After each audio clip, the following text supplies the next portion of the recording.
On va laisser la parole maintenant à Jean-Christian Tisserand et Jean-Guillaume Ditter, qui donc viennent, comme vous le voyez, de la Burgundy School of Business, en français l'école de commerce de Dijon. Et donc on va déplacer un tout petit peu l'interrogation. On était vraiment dans donc le regard du sociologue et qui s'interroge sur les relations sociales. Et on va passer désormais plutôt à la question de la relation, de l'approche commerciale, et notamment de la question des indications, des signes de distinction relatifs à l'environnement et leur impact sur les consommateurs. Et donc, à partir de quelques éléments que peuvent nous apporter les techniques de l'économie comportementale. Donc, je vous laisse la parole. L'exercice est toujours le même, 20 minutes. Bon, bonjour à tous. Donc effectivement, on vient à deux, mais c'est mon collègue qui va faire l'essentiel de la présentation. Moi, je suis là plutôt pour les questions, au cas où les questions dépasseraient son champ habituel. Donc je m'appelle Jean-Guillaume Ditter, je suis économiste de formation. J'enseigne l'économie et la stratégie et je m'intéresse en fait mon champ de travail, c'est ce qu'on appelle les stratégies collectives territorialisées. C'est-à-dire comment des acteurs économiques sur un territoire donné vont travailler ensemble, vont coopérer pour exploiter des ressources au sens large. Voilà, donc c'est mon domaine qui n'est pas celui de cette présentation du jour. Donc cette présentation elle va être effectuée par mon collègue Jean-Christian Tisserand, qui travaille aussi à BSB, ex-ESC Dijon-Bourgogne, et dans une institution spécifique qui s'appelle la School of Wine and Spirit Business, donc l'école des vins et spiritueux, qui est vraiment dédiée spécifiquement au vin. Et lui, donc, est économiste expérimental. Il va s'intéresser au comportement humain d'un prisme économique et au comportement du consommateur. Donc, je vais le laisser faire sa présentation. Bonjour, je m'appelle Jean-Christian Tisserand et effectivement, je suis chercheur à la School of Wine and Spirit Business, donc qui a été vraiment développé il n'y a pas longtemps par la Burgundy School of Business. Et donc, je vais vous présenter aujourd'hui les travaux de recherche qu'on y entreprend dans le monde du vin et des spiritueux, puisqu'il y a eu des investissements qui ont été faits à l'école très récemment pour avoir un laboratoire de recherche avec une salle de dégustation, donc qui nous permet d'analyser différentes thématiques de recherche. Donc les vins bio sont une de ces thématiques, ça fait partie vraiment des choses auxquelles on s'intéresse fortement, puisque c'est un sujet qui est vraiment d'actualité, comme vous le disiez juste avant, mais on s'intéresse également à d'autres problématiques et principalement au comportement d'achat des consommateurs et au comportement humain d'une manière générale. Donc je fais actuellement partie d'une équipe composée de 4 professeurs chercheurs. Donc je suis jeune professeur, je suis arrivé récemment dans la profession, je ne suis pas celui qui a le plus de connaissances, hein, mais j'essaye de les développer. Donc aujourd'hui, effectivement, je vais vous parler de la recherche qu'on mène, de la recherche académique, et des grands résultats qui ont été trouvés jusqu'à ce jour sur le comportement du consommateur par rapport aux vins issus de l'agriculture biologique, voir un petit peu les différences qu'on va trouver entre les consommateurs des différents pays. Est-ce qu'il existe des différences de comportement entre les consommateurs du marché américain, du marché européen? Est-ce qu'on est encore sur un marché de niche? Est-ce qu'on est sur un marché qui se développe? Quelle est la croissance du marché? Donc je vais commencer cette présentation, pas avec des résultats de la recherche académique, mais simplement un petit rappel de chiffres pertinents sur le marché des vins issus de l'agriculture biologique actuellement en France. Donc en 8 ans, donc selon un rapport de l'Établissement national des produits de l'agriculture et de la mer, la surface du vignoble bio a presque quadruplé. Donc elle est passée de 14 600 hectares certifiés en 2007 à 57 000 hectares en 2015. Donc les objectifs du Grenelle environnement ont largement été dépassés. Et donc on a 5200 exploitations viticoles issues de l'agriculture biologique aujourd'hui. Donc bien sûr, le vin bio reste modeste, reste à taille petite, mais il faut quand même constater qu'il grandit vite. Donc ce qui est intéressant, c'est que le vin bio en France se porte plutôt bien, puisqu'on a une croissance à 2 chiffres depuis les années 2010, qui s'approche en moyenne des 20%, et donc les ménages, par exemple, en 2017, ont dépensé 670 millions au total dans les vins bio, ce qui est un chiffre qui commence à devenir intéressant. Les exportations, elles vont encore mieux, puisque entre 2014 et 2015, on a eu une hausse de 26% des exportations en valeur sur les vins bio français. Et donc, il y a autre chose qui est intéressant, c'est qu'à l'exportation, ce ne sont pas les produits bio en général qui tirent les vins vers le haut, mais c'est l'inverse. Ce sont les vins issus de l'agriculture biologique qui constituent les 2/3 de tous les produits bio français exportés à l'étranger. Et ça, c'est très très intéressant. Il y a un succès de ce côté-là et il faut le noter. Donc une production, donc là je parle toujours du vin issu de l'agriculture biologique en France, une production qui est écoulée à 46% à l'étranger, 46% à l'étranger, alors que si on prend le vin français traditionnel non issu de l'agriculture biologique, on a quand même du succès à l'étranger, mais seulement 30% de la production nationale est vendue à l'étranger. Donc on a, voilà, à travers ces chiffres, on voit le succès du vin bio français à l'étranger. On a plusieurs intervenants, notamment Gérard Bertrand, peut-être que vous connaissez ce professionnel, hein, qui est leader sur le marché des vins biodynamiques dans le Languedoc-Roussillon, qui lui pense que ce n'est que le début et que le bio sera bientôt la norme, que c'est dans le sens de l'histoire. Voilà, les plus optimistes tiennent ce genre de discours. On a des gens qui tiennent des discours différents. Donc maintenant, moi, pour démêler un petit peu tout ça et puis pour avoir des informations basées sur vraiment des analyses statistiques, ce qu'on va faire, c'est que je vais vous présenter les résultats principaux des travaux de recherche qui ont été menés par les chercheurs académiques lors de cette dernière décennie, plus ou moins, pour avoir des études tout de même récentes. Donc il faut quand même notifier que donc, même si on a, effectivement, c'est ce qu'on va voir, hein, c'est ce qu'on va voir à travers la littérature académique, même si on a bien souvent une disposition à payer du consommateur qui est plus forte pour les vins bio, ce n'est pas toujours le cas, je vais nuancer ces propos par la suite, même si on a une disposition à payer qui est plus forte, il faut toujours noter et garder en tête qu'un vin bio est plus difficile à fabriquer en raison bien souvent des intempéries, des maladies de la vigne qui touchent plus les terres bio que les autres, forcément. Donc la bonne nouvelle, et ça je vais le développer, c'est qu'on a des consommateurs qui sont prêts à payer plus cher pour un vin bio, en tout cas selon un sondage Ipsos. Alors pareil, je reviendrai sur la méthodologie. Le problème du sondage Ipsos, c'est quand vous appelez les gens et que vous leur posez cette question, vous répondre qu'ils sont prêts à payer tant pour un vin et tant pour un vin bio, ça ne les engage en rien. Leur réponse n'a aucune conséquence sur leur portefeuille, donc ils peuvent très bien vous répondre n'importe quoi. Et on remarque que dans ce qu'on appelle les préférences annoncées, lorsque les gens annoncent leurs préférences et que ça n'a absolument aucun impact sur leur porte-monnaie derrière, on a tendance à surestimer ce qu'on serait prêt à payer. Donc quoi qu'il en soit, ce sondage Ipsos qui concernait une large partie représentative de la population, on voit que les gens sont prêts à payer un surplus 8,70 € contre 6,90 pour ces vins bio.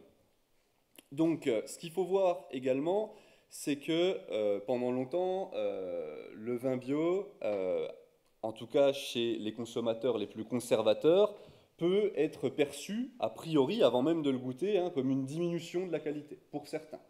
Ce qu'il faut voir, et ce qui est positif, c'est que 75% des vins bio ont une appellation d'origine contrôlée ou une appellation d'origine protégée, contre seulement 48% de l'ensemble des vins.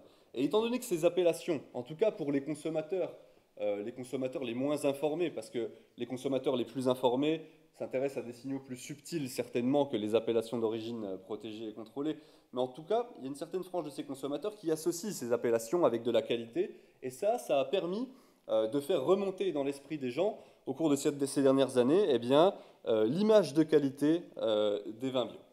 Alors là, je vais passer maintenant aux résultats qu'on a trouvés dans la littérature qui sont basés sur des statistiques, sur différentes études. Et puis on aura l'occasion d'en débattre, d'en discuter juste après ma présentation. Alors la première étude sérieuse qui a été menée sur un grand échantillon de population, c'était en Europe par Mola Boza et ses co-auteurs, qui trouvent en 2005, hein, dès 2005, donc là on remonte à il y a 13 ans, qui trouvent déjà qu'en Europe en 2005, les gens avaient une disposition à payer plus forte d'en moyenne de 8% pour les vins issus de l'agriculture biologique. Alors, ce qu'il faut voir, c'est que cette littérature sur les vins issus de l'agriculture biologique, cette littérature académique, elle est foisonnante. Autant vous dire qu'il y a un nombre de papiers qui est assez impressionnant. Étant donné la durée limitée de mon intervention, ce que j'ai fait, c'est que j'ai choisi un échantillon représentatif des résultats qu'on retrouve dans la littérature. Et ensuite, je vous en ferai une synthèse orale. Donc ça, c'était un peu voilà, la première étude qui a été menée sur une grande partie de la population. Ensuite, en 2016, donc beaucoup plus récent, Waldrop et McCluskey y regardent l'effet d'une Sustainable Certification, donc l'équivalent de notre agriculture biologique en France, sur les vins en Amérique. Et là, c'est pareil. En Amérique, on trouve une disposition à payer un peu plus forte. Alors vous allez me dire, oui, entre 2005 et 2016, ça n'a pas beaucoup augmenté, l'augmentation de la disposition à payer des gens pour les vins bio. Alors ce qu'il faut bien retenir, c'est que la première étude a été menée en Europe et la deuxième étude a été menée en Amérique. Et ça fait toute sa différence. Je vais détailler ça dans un instant.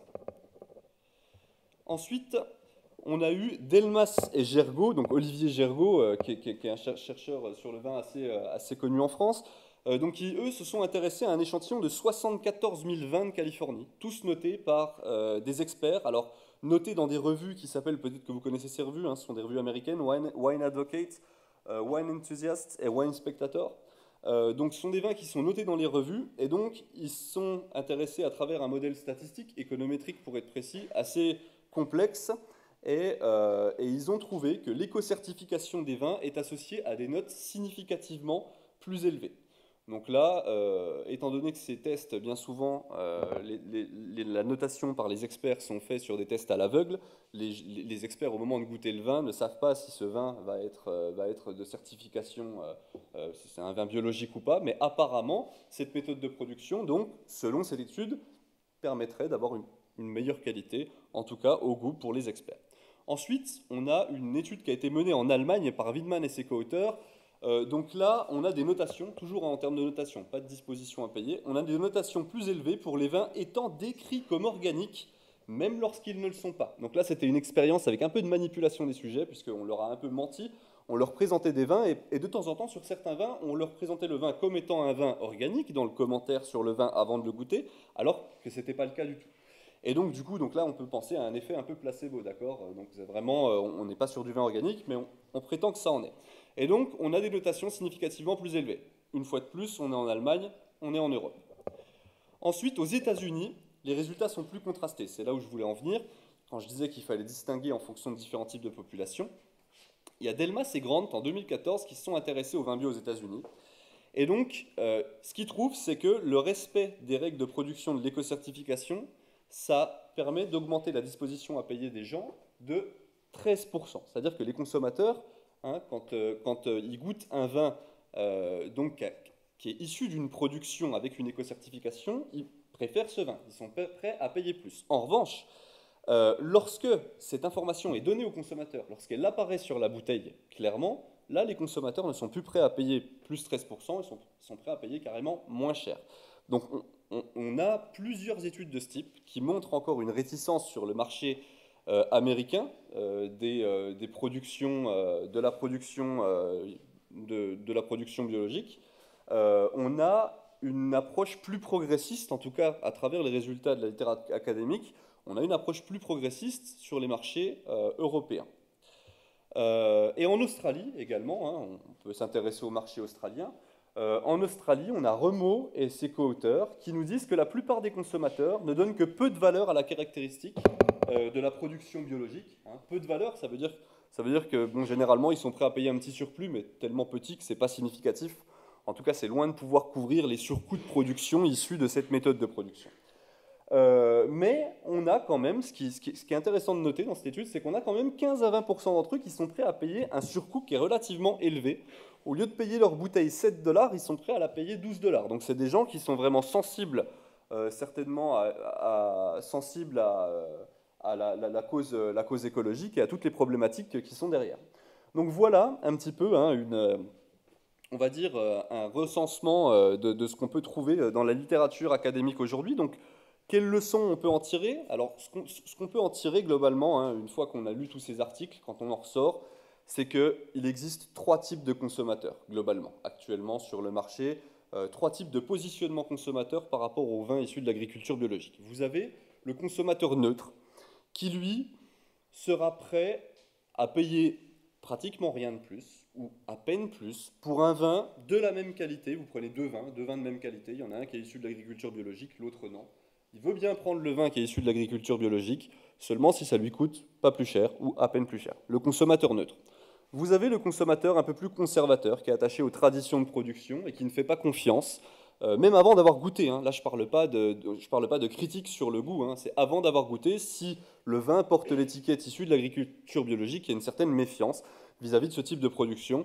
Donc, on a ce type de consommateur. Et on a un dernier type de consommateur, troisième type de consommateur, qui, eux, sont sensibles à la cause environnementale, qui même parfois valorisent la technique de production au goût avec des tests à l'aveugle. On a quand même, sur des tests à l'aveugle, on a quand même des gens qui donnent des meilleures notations, comme je vous ai montré, c'est le cas de certaines études. Et donc, ce type de consommateur, ce troisième type de consommateur, ce qui est intéressant de noter, c'est que si vous regardez les études de la littérature sur l'économie des vins, et que vous regardez les dates des études, plus vous prenez des études récentes, et plus vous vous apercevez que si vous restez sur une région constante, donc Amérique, Europe, Australie, plus vous apercevez que cette catégorie de consommateurs elle a tendance à augmenter dans le temps. Donc actuellement, si je dois faire une conclusion là-dessus, c'est que le vin issu de l'agriculture biologique, on est encore sur un marché qu'on peut qualifier marché de niche. Cependant, c'est un marché qui est en forte croissance, avec apparemment de plus en plus de consommateurs potentiels. Il y a différentes approches suggérées en termes de stratégie dans la littérature académique, notamment celle de, même si actuellement ça peut représenter un investissement de se lancer dans cette production certifiée agriculture biologique, parce que le surcoût engendré par la méthode de production ne sera pas compensé dans un premier temps par le surplus en termes de prix qu'on percevra lors de la vente. Ça peut représenter un investissement pour se positionner sur un marché qui pour l'instant est naissant, se positionner sur un marché avant que ce marché arrive à maturité, pour être positionné depuis longtemps, pour être visible comme acteur du marché bio, et puis avoir une excellente image le jour où le marché arrivera à maturité. En tout cas, c'est ce qu'on peut lire actuellement. Donc aujourd'hui, nous, on compte aussi apporter notre contribution à la School of Wine and Spirit Business, puisque comme je vous l'ai dit, on a une équipe de 4 chercheurs. Donc le laboratoire est très récent. On a commencé à lancer les premières expériences, les premières études. On n'a pas encore lancé d'études à proprement parler. On a des projets par rapport à l'agriculture biologique. On n'a encore rien lancé de concret. On a quand même des idées en tête. Alors simplement pour que vous puissiez avoir, je ne sais pas si j'ai une connexion Internet. Avons-nous une connexion Internet? D'accord. J'ai que des vapios. Pour boire quelque chose de bon, c'est celui-là. Merci, au revoir. Médaille d'or ou bio, qu'est-ce qui nous fait choisir un vin plutôt qu'un autre? C'est ce qu'on cherche à savoir à l'école de commerce de Dijon. Un chercheur grec s'est installé dans un bâtiment dédié. Avec un professeur, ils étudient depuis plusieurs mois le comportement des acheteurs de vin, notamment l'influence des labels sur l'achat. C'est un gage de qualité pour eux, alors que les connaisseurs, eux, ont vraiment des idées plus précises de ce qu'ils veulent et ils n'ont pas besoin de ces signaux-là puisqu'ils connaissent la qualité des vins à travers d'autres signaux qui sont plus subtils. Pour les consommateurs inexpérimentés, ils sont attirés par la beauté du label, ou ils connaissent le nom, ou parfois même le domaine, mais l'esthétique compte beaucoup. Viré-Clessé, qui est très bien, je ne sais pas si vous connaissez. Et du coup, on va partir là-dessus. Alors là, par contre, vous êtes sur un blanc plutôt... Selon ce caviste, les prix et labels influencent seulement les consommateurs lorsqu'ils achètent dans la grande distribution. Les clients qui rentrent chez moi viennent chercher un conseil. Ils ne sont pas forcément à la recherche de la médaille ou du petit macaron qui est là pour les rassurer, puisque normalement, c'est moi qui suis là pour les rassurer. Il faudra encore des années pour que le laboratoire publie sa première étude pour déceler le choix des Français en matière de vin.